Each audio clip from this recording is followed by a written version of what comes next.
नमस्कार। आज देश की तमाम फटाफट खबरों में आपका स्वागत है।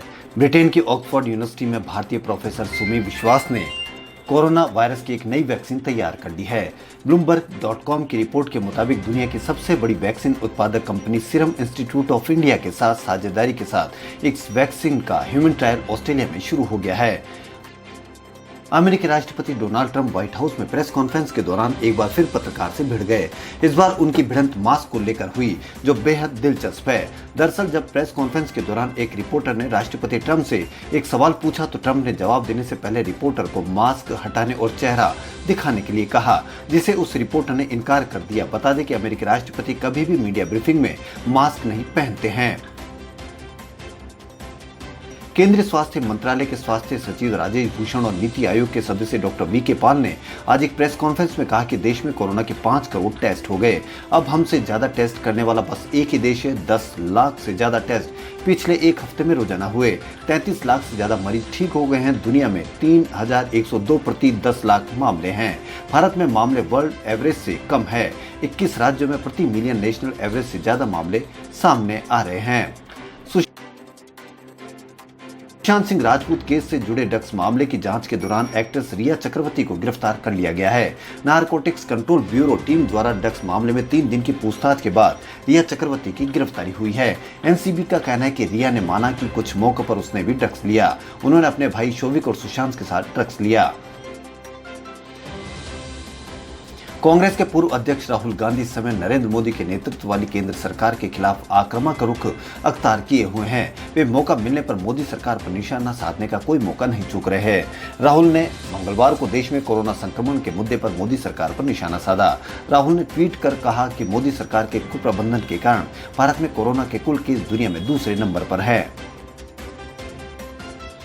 महाराष्ट्र में गृह मंत्री अनिल देशमुख ने मंगलवार को बताया कि उन्होंने मुंबई पुलिस से कंगना रानौत पर ड्रग्स इस्तेमाल किए जाने के आरोप मीडिया में छपने के बाद इसकी जांच करने को कहा है। वो महाराष्ट्र विधानसभा में चल रहे मानसून सत्र के दौरान शिवसेना विधायक सुनील प्रभु और प्रताप सरनाईक के सवालों का जवाब दे रहे थे। चारधाम राष्ट्रीय राजमार्ग का निर्माण के मामले में सुनवाई के दौरान सुप्रीम कोर्ट में सुनवाई हुई, जहां उच्चतम न्यायालय ने केंद्र सरकार से कहा कि वो चारधाम राष्ट्रीय राजमार्ग का निर्माण के लिए सड़क परिवहन और राजमार्ग मंत्रालय के 2018 के नोटिफिकेशन का पालन करे। अदालत ने यह कहते हुए मना कर दिया कि सरकार अपने स्वयं के सर्कुलर का उल्लंघन नहीं कर सकती है। सुप्रीम कोर्ट ने सरकार को चारधाम निर्माण के कारण वन क्षेत्र के नुकसान की भरपाई के लिए वृक्षारोपण करने के भी निर्देश दिए हैं।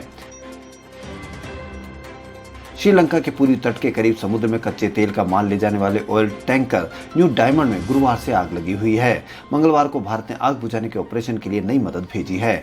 आज भारत ने फायर फाइटिंग केमिकल्स यानी अग्निशमन रसायनों की नई सप्लाई भेजी है। न्यू डायमंड में पिछले गुरुवार से आग लगी हुई है और माना जा रहा है कि रविवार को एक बड़ी आग की लपट जिसे बुझा लिया गया था। प्रधानमंत्री नरेंद्र मोदी ने मंगलवार को कहा कि अंतर्राष्ट्रीय मंच पर भारत की उपस्थिति मजबूत हुई है। ऐसे में भारतीय मीडिया को भी ग्लोबल होने की जरूरत है। जयपुर में जवाहरलाल नेहरू मार्ग पर एक मीडिया संस्थान के कार्यक्रम में पीएम मोदी ने कहा कि मीडिया द्वारा सरकार की आलोचना स्वाभाविक है और इससे लोकतंत्र मजबूत हुआ है। मोदी ने कोरोना वायरस महामारी को लेकर जागरूकता फैलाने के लिए मीडिया की सराहना करते हुए इसे लोगों की अभूतपूर्व सेवा बताया। कोरोना वायरस और उससे फैली महामारी के दौरान मानसिक रोगियों की तादाद लगातार बढ़ती जा रही है। ऐसे कई मामले देखने में आए हैं जब लॉकडाउन में अकेलेपन, आर्थिक असुरक्षा, नौकरियों के जाने की वजह से लोग डिप्रेशन में चले गए। पिछले कुछ महीनों में आत्महत्याओं के मामलों में भी इजाफा देखा गया। ऐसे ही निराश लोगों की मदद के लिए सरकार ने एक पहल की है। मानसिक स्वास्थ्य पुनर्वास हेल्पलाइन किरण का वीडियो कॉन्फ्रेंसिंग के जरिए उद्घाटन किया। फिच रेटिंग्स ने चालू वित्त वर्ष 2020-21 में भारतीय अर्थव्यवस्था में 10.5% की भारी गिरावट का अनुमान लगाया है। चालू वित्त वर्ष की पहली तिमाही में भारत के सकल घरेलू उत्पाद में 23.9% की गिरावट आई है। फिच रेटिंग्स ने मंगलवार को कहा कि चालू वित्त वर्ष की तीसरी यानी अक्टूबर-दिसंबर की तिमाही में जीडीपी में सुधार देखने को मिलेगा। हालांकि इस बात के स्पष्ट संकेत है कि अर्थव्यवस्था में सुधार की रफ्तार सुस्त और असमान रहेगी। भारत में गेमिंग ऐप पबजी के शौकीनों के लिए एक अच्छी खबर है। पबजी जल्दी भारत में वापसी कर सकता है। पबजी मोबाइल को भारत में प्रतिबंध किए जाने के बाद पबजी कॉरपोरेशन ने चीनी कंपनी टेंसेंट से संबंध तोड़ने का फैसला किया है। इस हफ्ते की शुरुआत में भारत सरकार ने पबजी पर प्रतिबंध लगा दिया था। सरकार ने आरोप लगाया था कि ऐप संप्रभुता, अखंडता, भारत की रक्षा और सार्वजनिक व्यवस्था के लिए खतरा थे। देश के महान वैज्ञानिक और रेडियो खगोल शास्त्री गोविंद स्वरूप का सोमवार की रात 91 वर्ष की उम्र में निधन हो गया। वे महाराष्ट्र के पुणे में एक निजी अस्पताल में भर्ती थे। राष्ट्रीय रेडियो खगोल भौतिक केंद्र के एक बयान में उनके निधन की जानकारी दी। एनसीआरए ने कहा कि हम बेहद भारी मन से घोषणा करते हैं कि हमारे विख्यात वैज्ञानिक एवं महान रेडियो खगोल शास्त्री प्रोफेसर गोविंद स्वरूप का सोमवार की रात 9 बजे निधन हो गया। तेलुगु एक्टर जयप्रकाश रेड्डी का 74 वर्ष की उम्र में मंगलवार की सुबह निधन हो गया है। एक्टर का निधन दिल का दौरा पड़ने से हुआ। उनका निधन आंध्र प्रदेश में गुंटूर में घर में हुआ। जयप्रकाश अपने कॉमेडी रोल के लिए जाने जाते हैं। उत्तर पश्चिम उत्तर प्रदेश पर चक्रवाती हवाओं का क्षेत्र बना हुआ है। साथ ही उत्तर पूर्वी राजस्थान और इससे सटे हिस्सों पर भी चक्रवाती हवाओं का क्षेत्र दिखाई दे रहा है। मौसम विभाग के अनुसार देश के विभिन्न राज्यों में मानसून का असर और बारिश का दौर जारी है।